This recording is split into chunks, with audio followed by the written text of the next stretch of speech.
A kú déédé àsìkò yìí. Kókó inú ìwé ìròyìn la mú wá fún yín láti inú àwọn ìwé ìròyìn ilé wa. Orúkọ tèmi ni Ọmọgbémisọ́lá ọmọ Alọ́gọ̀madẹ̀. Ilé-ẹjọ́ tribunal tó ń gbọ́ awuyewuye lórí èsì ìdìbò ààrẹ ti ṣèlérí láti ṣe àgbéyẹ̀wò àbá tí Odunje dupò ààrẹ lábẹ́ òṣèlú People's Democratic Party (PDP) Atiku Abubakar àti Odunje dupò ààrẹ lábẹ́ òṣèlú Labour Party Peter Obi dá, wípé kí ìgbẹ́jọ́ lórí èsì ìdìbò ààrẹ máa lọ lórí amóhùnmáwòrán bí wọ́n ti ń ṣẹjọ́ náà.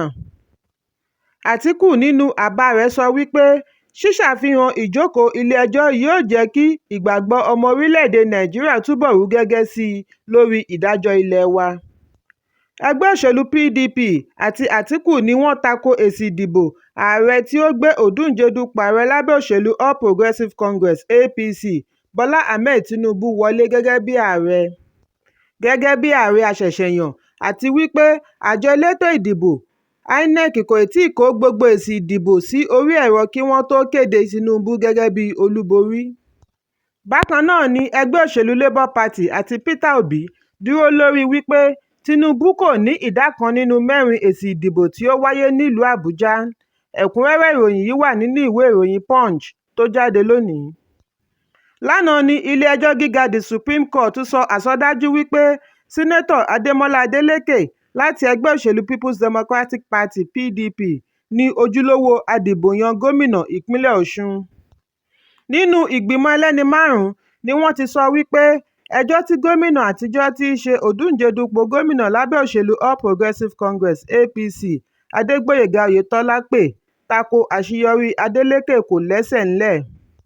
Gẹ́gẹ́ bí ọ̀rọ̀ ilé-ẹjọ́ náà, wọ́n ní kò sí àrídájú wípé àpọ̀jù ìbò ni ó gbé Adélékè wọlé. Adájọ́ Emmanuel Agim tí ó ṣe àgbékalẹ̀ ìdájọ́ náà sọ wípé wọn kò rí ẹ̀rọ BVAS gbé kalẹ̀ fún àyẹ̀wò, yálà wọ́n kó èrèfé ẹ̀rí jọ lórí ẹ̀rọ. Ẹ̀kúnrẹ́rẹ́ ìròyìn yìí wà nínú ìwé ìròyìn Vanguard tó jáde lónìí. Ààrẹ Muhammadu Buhari ti fi ọ̀sẹ̀ kan kún ìrìn-àjò rẹ̀ lọ sí ìlú London, orílẹ̀-èdè United Kingdom, látàrí àdéhùn rẹ̀ pẹ̀lú dókítà alámòjútó eyín rẹ̀. Olùdámọ̀ràn pàtàkì lórí ìròyìn àti ìkéde fún ààrẹ Fẹ́mi Adésínà ni ó ṣe ìkéde yìí ní ìrọ̀lẹ́ àná. Ó yẹ kí ààrẹ padà sí orílẹ̀-èdè ní ọ̀sẹ̀ yìí lẹ́yìn tí ó lọ bá wọn péjú-pésẹ̀ síbi ayẹyẹ ìwúyè ọba Charles kẹta tí ó wáyé ní ọjọ́ 6 oṣù karùn-ún. Adésínà tẹ̀síwájú wípé dókítà náà fẹ́ rí Buhari fún ọjọ́ 5 lórí àwọn ìgbésẹ̀ kan tí wọ́n ti bẹ̀rẹ̀ báyìí. Ẹ̀kúnrẹ́rẹ́ ìròyìn yìí wà nínú ìwé ìròyìn The Guardian tó jáde lónìí. Iléeṣẹ́ alámòjútó pápákọ̀ òfurufú Federal Airports Authority of Nigeria (FAAN) ti pàṣẹ kí wọ́n kó gbogbo ọkọ̀ òfurufú tí wọ́n wà kalẹ̀ sí ibi ìgbọ́kọ̀sí tí í ṣe ẹ̀ka pápákọ̀ òfurufú Nnamdi Azikiwe síwájú ayẹyẹ ìyànsípò ààrẹ tuntun ní ọjọ́ 29 oṣù karùn-ún. Nínú àtẹ̀jáde tí FAAN fi ránṣẹ́ sí àwọn iléeṣẹ́ ọkọ̀ òfurufú ni wọ́n ti sọ wípé ó ṣe pàtàkì kí wọ́n wá kó àwọn ọkọ̀ wọ̀nyí kúrò fún ìgbà díẹ̀ kí ó tó di ọjọ́ 22 oṣù yìí. Ṣùgbọ́n àwọn tí ọ̀rọ̀ náà kàn fajúro sí ìgbésẹ̀ FAAN yìí, wọ́n ní àwọn kò rí ìbáṣepọ̀ ọkọ̀ tí wọ́n wà kalẹ̀ pẹ̀lú ayẹyẹ ẹgbẹ́ òṣèlú àti wípé ìgbésẹ̀ náà kọni lóminú. Wọ́n ní ṣé àjọ FAAN ṣetán láti san owó epo àti ibi ìgbọ́kọ̀sí mìíràn fún wọn. Bẹ́ẹ̀ sì ni àtẹ̀jáde FAAN kò sọ ìgbà àti àkókò tí àwọn yóò dá ọkọ̀ wọ̀nyí padà. Ta ló ń ṣe irú ẹ̀? Ẹ̀kúnrẹ́rẹ́ ìròyìn yìí wà nínú ìwé ìròyìn The Guardian bákan náà. Lẹ́yìn ọ̀pọ̀lọpọ̀ àyẹ̀wò, ìgbìmọ̀ alámòjútó gbogbogbò National Working Committee fún ẹgbẹ́ òṣèlú All Progressives Congress (APC) ti ṣe ìkéde pínpín ààrẹ ilé-ìgbìmọ̀ aṣòfin sí ẹkùn gúúsù nígbà tí agbẹnusọ fún ilé-ìgbìmọ̀ aṣojú-ṣòfin yóò bọ́dì sí àríwá ìwọ̀ oòrùn fún ètò ìpéjọpọ̀ ẹlẹ́ẹ̀kẹwàá tó ń bọ̀ lọ́nà.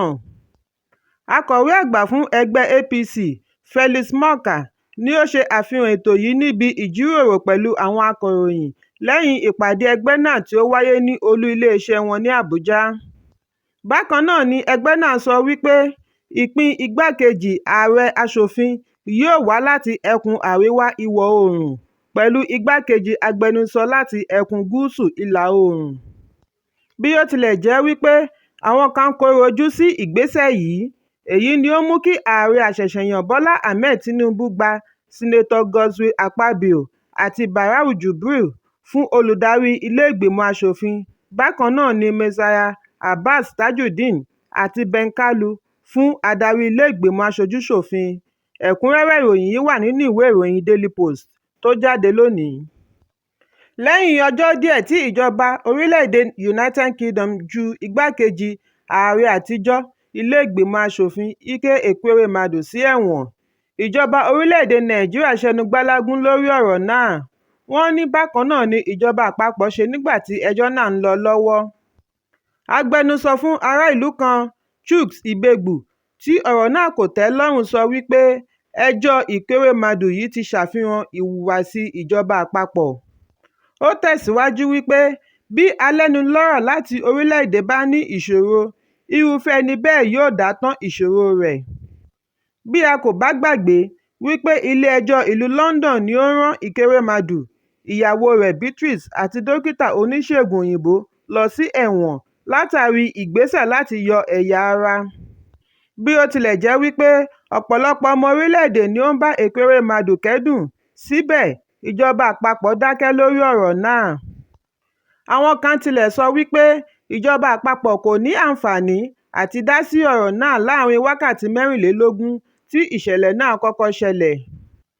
Bẹ́ẹ̀ ni àwọn kan ní fífi ààyè gba ẹjọ́ náà láti dé ilé-ẹjọ́ ṣe àpẹẹrẹ wípé ìjọba àpapọ̀ ní ń fi ṣe ni. Ìwádìí jẹ́ kó di mímọ̀ wípé ìjọba àpapọ̀ lo iléeṣẹ́ tó ń gbógun ti ìwà àjẹbánu àti ìṣòwò ìlú kúmọkùmọ EFCC láti fi gbẹ́sẹ̀ lé àwọn ohun ìní Ekweremadu tí ó wà ní Nàìjíríà, orílẹ̀-èdè Dubai àti United Kingdom. Wọ́n ní láti oṣù kọkànlá ọdún tí ó kọjá ni EFCC ti sọ fún ilé-ẹjọ́ gíga wípé àwọn ń fura wípé àwọn ohun ìní rẹ̀ wá láti ìwà àjẹbánu. Nígbà tí Ibegbu ń bá akọ̀ròyìn sọ̀rọ̀, ó ní kò sí ẹni tí ó kọjá òfin, ṣùgbọ́n kò yẹ kí ìjọba àpapọ̀ dákẹ́ lórí ọ̀rọ̀ ènìyàn onípò pàtàkì lórílẹ̀-èdè Nàìjíríà. Ẹ̀kúnrẹ́rẹ́ ìròyìn yìí wà nínú ìwé ìròyìn Daily Post. Bákan náà, kókó inú ìwé ìròyìn tòní kò ní jù báyìí lọ. Ẹ pàdé mi lọ́la fún àkọ́tún ìròyìn. Kí a tó lọ, ẹ má ṣaláì fi àríwísí yín ránṣẹ́, ìyẹn comment, kí ẹ sì bá wa subscribe sí ojúnà wa lórí YouTube kí kókó inú ìwé ìròyìn lè máa tẹ̀ yín lọ́wọ́ ní kíákíá.